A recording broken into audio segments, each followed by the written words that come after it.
Student, अब आप लोगों को वॉल्यूम 2 का अध्याय 62 का PDF फाइल वर्ड का टेलीग्राम पर दिया जा रहा है।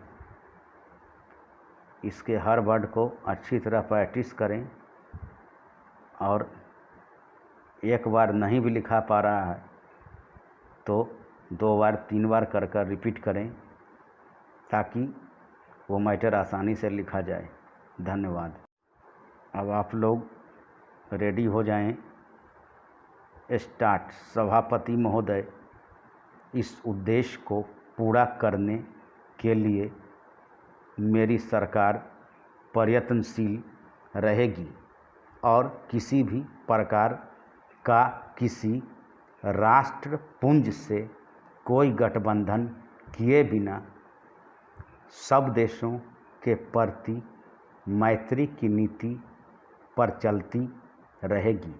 अपने देश में जिन लोकतंत्रात्मक तरीकों से हम आबद्ध हैं उनमें समस्याओं को सुलझाने का शांतिपूर्ण तरीका निहित है। यदि लोकतंत्र को बचाए रखना है तो अंतर्राष्ट्रीय क्षेत्र में भी शांति का वातावरण और समझौते की प्रवृत्ति अपनाई जानी चाहिए।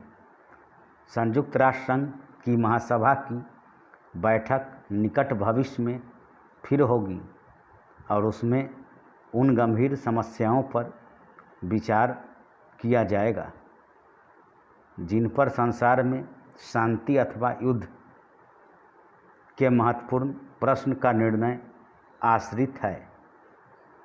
मेरी यह हार्दिक आशा है कि वे महान राष्ट्र जिनके प्रतिनिधि वहाँ इकट्ठे होंगे संयुक्त राष्ट्र संघ के घोषणा पत्र में समाविष्ट उद्देश्यों के परिपालन तथा समझौते की प्रवृत्ति को बढ़ाने का प्रयास करेंगे। अफ्रीका महाद्वीप में जो उपनिवेशवाद का आज भी सबसे बड़ा अड्डा है, हालत पहले से खराब हो रही है। दक्षिण अफ्रीका में मूल वंशीय प्रभुता के सिद्धांत का खुलेआम ढंढोरा पीटा जा रहा है और पूरी शक्ति से उसे लोगों पर लादा जा रहा है।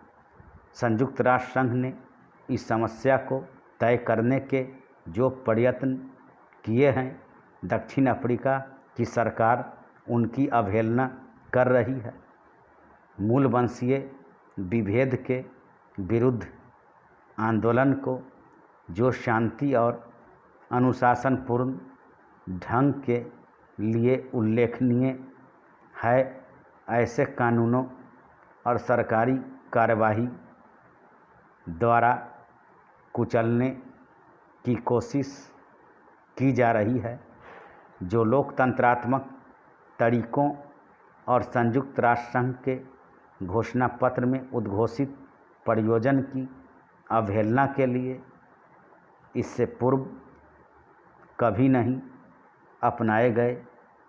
पूर्वी अफ्रीका में आज जो मूल वंशीय संघर्ष चल रहा है उसे यदि जनता के संतोष के साथ समाप्त न किया गया तो वह अफ्रीका के बहुत अधिक क्षेत्रों में भी फैल जाएगा। अब भी ऐसे अनेक व्यक्ति हैं जो इस बात को नहीं पहचानते कि आज के संसार में मूल वंशीय प्रभुता और विभेद को सहन नहीं किया जा सकता और इनको जारी रखने के किसी भी प्रयास का परिणाम भयानक ही होगा।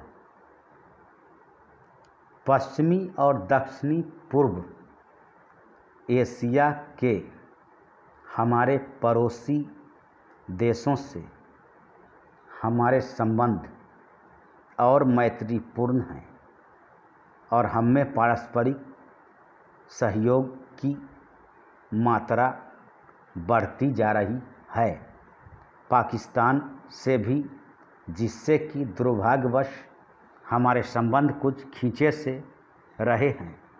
हमारे संबंधों में कुछ सुधार हुआ है। यह सुधार कुछ बड़ा नहीं है, किंतु यह ऐसा चिन्ह है जिसका मैं स्वागत करता हूँ। दोनों देशों के प्रतिनिधियों के बीच हाल में हुए सम्मेलन मैत्रीपूर्ण वातावरण में हुए और मुझे आशा है कि ये फलदायी सिद्ध होंगे। पारपत्र प्रणाली आरंभ किए जाने से दोनों देशों में जो उथल पुथल हुई थी वह अब शांत हो गई है और इसके कारण बहुत सी कठिनाइयाँ पैदा हुई थी, वे अब धीरे धीरे समाप्त की जा रही हैं। मुझे विश्वास है कि विश्व शांति के लिए हर एक देश प्रयत्नशील रहेगा। धन्यवाद।